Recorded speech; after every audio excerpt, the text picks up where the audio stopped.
യുഎഇയിൽ ഇന്നും ശക്തമായ മഴയ്ക്ക് സാധ്യതയെന്ന് ദേശീയ കാലാവസ്ഥാ നിരീക്ഷണ കേന്ദ്രം. കിഴക്കൻ പ്രദേശങ്ങളിൽ കാർമേഘങ്ങൾ രൂപപ്പെടുകയും അത് ഉച്ചയ്ക്ക് ശേഷം ശക്തമായ മഴയ്ക്ക് കാരണമാകുമെന്നുമാണ് അറിയിപ്പ്. അതേസമയം ചില പ്രദേശങ്ങളിൽ ചൂട് തുടരുമെന്നും മുന്നറിയിപ്പുണ്ട്.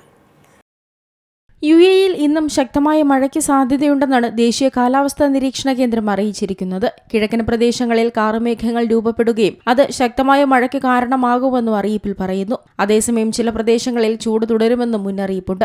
അബുദാബിയിൽ 33 ഡിഗ്രി സെൽഷ്യസ് മുതൽ 45 ഡിഗ്രി സെൽഷ്യസ് വരെയായിരിക്കും താപനില രേഖപ്പെടുത്തുക. ദുബായിൽ 35 ഡിഗ്രി സെൽഷ്യസ് മുതൽ 45 ഡിഗ്രി സെൽഷ്യസ് വരെയും ഷാർജയിൽ 31 ഡിഗ്രി സെൽഷ്യസ് മുതൽ 46 ഡിഗ്രി സെൽഷ്യസ് വരെയുമായിരിക്കും താപനില രേഖപ്പെടുത്തുക. പ്രദേശങ്ങളിൽ രാത്രിയിലും നാളെ രാവിലെ വരെയും അന്തരീക്ഷത്തിൽ ഈർപ്പത്തിന്റെ അളവ് വർദ്ധിക്കാൻ സാധ്യതയുണ്ട്. അബുദാബിയിലും ഷാർജയിലും 20 മുതൽ 80% വരെയുമായിരിക്കും ഈർപ്പത്തിന്റെ അളവുണ്ടാവുക. അതേസമയം ദുബായിൽ 35 മുതൽ 80% വരെയായിരിക്കും ഈർപ്പത്തിന്റെ അളവ് രേഖപ്പെടുത്തുക. തെക്കു പടിഞ്ഞാറൻ ദിശയിൽ നിന്നും വടക്കു പടിഞ്ഞാറൻ ദിശയിലേക്ക് മണിക്കൂറിൽ 10 മുതൽ 25 കിലോമീറ്റർ വരെ വേഗതയിൽ വീശുന്ന കാറ്റ് മണിക്കൂറിൽ 35 കിലോമീറ്റർ വേഗതയിലായിരിക്കും എത്തിച്ചേരുന്നത്. എന്നാൽ ഗൾഫ് കടലിലും ഒമാൻ കടലിലും നേരിയ തോതിൽ തിരമാലയ്ക്കും സാധ്യതയുണ്ടെന്ന് കാലാവസ്ഥാ നിരീക്ഷണ കേന്ദ്രം അറിയിച്ചിട്ടുണ്ട്. News desk Zee Malayalam news.